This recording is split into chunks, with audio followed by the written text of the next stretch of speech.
तो दोस्तों, कभी आपने ये एहसास किया है कि आप किसी सफर पर निकले हैं या आप कहीं घूमने गए हैं बिल्कुल अकेले और आपकी गाड़ी छूट जाती है या आप कहीं पर वैसे ही खो जाते हो, आपके आसपास कोई नहीं होता और आप अकेले महसूस करते हो। वो क्या फील होता है? किसी ने ये सिचुएशन देखी होगी और किसी ने नहीं देखी होगी। और आज की स्टोरी में भी कुछ ऐसा ही होता है, एक यूनिक कॉन्सेप्ट के साथ। तो चलिए फिर शुरू करते हैं। तो कहानी शुरू होती है टॉल ग्रासेस से, यानी कि लंबी लंबी घासों से। और हमें दिखाया जाता है इन लंबी घासों के बीच में ही एक ट्रेन की पटरी है और वहाँ से गुजरती है एक ट्रेन और इन लंबी घासों के अंदर ब्लू लाइट्स चमकती हैं। और तभी हमें ट्रेन के अंदर दिखाया जाता है जॉय, जो कि अखबार पढ़ रहा होता है। और थोड़ी ही देर बाद ट्रेन रुकती है, वो घड़ी में टाइम देखता है जहाँ पर 1:15 बज चुका है। तो जॉय आसपास देखता है कि अभी तो कोई स्टेशन भी नहीं है और गाड़ी यहाँ पर क्यों रुक गई। वो अपने कैबिन से बाहर निकलता है। उसके बाद वो गैलरी से होता हुआ दूसरे डब्बे में आता है और दूसरे डब्बे में आने के बाद ये बाहर निकलता है ट्रेन से बाहर और वो अपने सामने देखता है लंबी घासों को जिसके अंदर से नीली रोशनी निकल रही होती है और वो देखते देखते खो जाता है। तभी उसके पास आता है टीटी और वो कहता है कि सर आप अंदर वापस चले जाएं, ये जगह ठीक नहीं है। जॉय कहता है क्यों, क्या हुआ? तो टीटी, जिसका नाम है स्टीवन बोलता है देखो ये ट्रेन हमेशा यहाँ पर रुक जाती है और किसी को भी यहाँ से बाहर निकलने की इजाजत नहीं है, तो प्लीज आप अंदर जाइए। तो जॉय कहता है मैं एक सिगरेट पीकर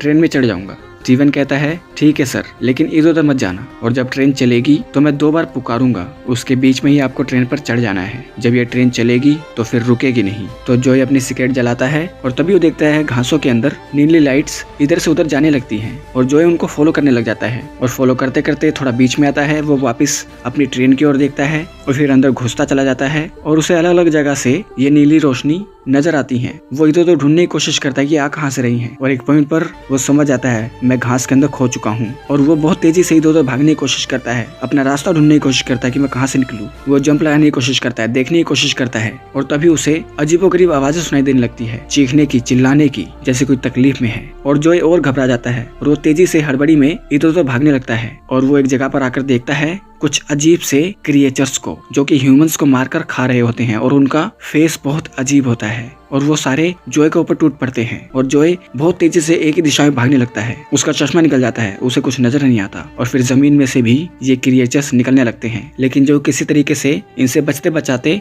थोड़ा आगे बढ़ता है और उसे ट्रेन के चलने की आवाज आती है और उसकी नजर ट्रेन पर पड़ जाती है और वो ट्रेन की तरफ बहुत तेजी से भागने की कोशिश करता है। लेकिन रास्ते में ही बहुत सारे क्रिएचर्स इन पर झपट्टा मार देते हैं और तभी दूसरे क्रिएचर्स आकर उन क्रिएचर से लड़ने लग जाते हैं, जैसे कि वो जॉय को जीतना चाहते हैं खाने के लिए। और तभी कुछ क्रिएचर्स जॉय को खाने लगते हैं और तभी वहाँ पर स्टीवन आ जाता है अपनी मशाल लेकर और वो उन क्रिएचर्स को आग से दूर करता है और जॉय का हाथ पकड़कर ऊपर ले आता है और वो दोनों ट्रेन के पीछे भागते हैं और वो ट्रेन के ऊपर चढ़ जाते हैं। जॉय पूछता है ये सब कौन है और ये क्या जगह है? स्टीवन कहता है ये वो लोग हैं जो अपने रास्ते से भटक गए हैं और वो अपनी मंजिल तक नहीं पहुंच पा रहे हैं। जो भी अपनी मंजिल से भटकता है वो ऐसे ही गुम हो जाता है इन बड़ी बड़ी घासों में। और जॉय, यहाँ पर जो कुछ भी हुआ शहर में किसी को मत बताना क्योंकि कोई यकीन नहीं करेगा। उसका ट्रेन चलती रहती है और ये दोनों पीछे देखते हैं बहुत सारी ब्लू लाइट जो ग्रीन ग्रास के अंदर से आ रही होती है और यहाँ पर ये एपिसोड एंड हो जाता है। तो दोस्तों, इस एपिसोड के अंदर हमें समझाने की कोशिश की गई है हमेशा हमें अपने पाथ पर ही रहना चाहिए।